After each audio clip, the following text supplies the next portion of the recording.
कबो कबो सोचेला हो पैसा नहीं खे तो आदमी के कोनो वैल्यू नहीं खे। लोग खाली पैकेटे देखेला, समझे ना आवे कि का काट के दे दी कि लोग के इत्मीनान हो जाए। कहते बड़ा साला जिंदगी में कुछ सीखा चाहे मत सीखा, पहले पैसा कमाए के सीखा। पैसा का होला कबो घर से चूचे बहरी निकल के देखा तब समझ में।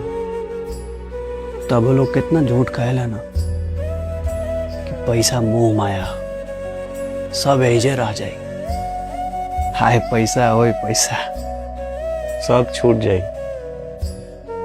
लेकिन पैसा ना छूटे। ये खाली कहे वाला बात हो।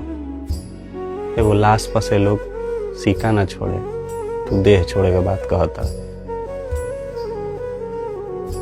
जेकर पेट भरल रहेला नु